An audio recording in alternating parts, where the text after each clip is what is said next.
Here's what my Dominican grandma makes for Father's Day. We are making a cinnamon raisin bread starting with oil, water, flour, butter,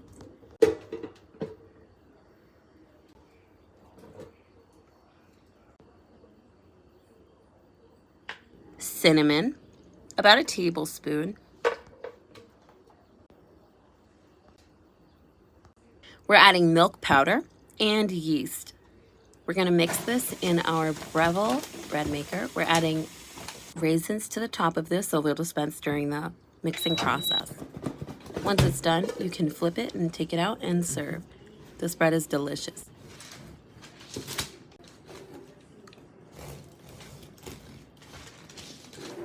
Y ahora a comer el pan de pasa.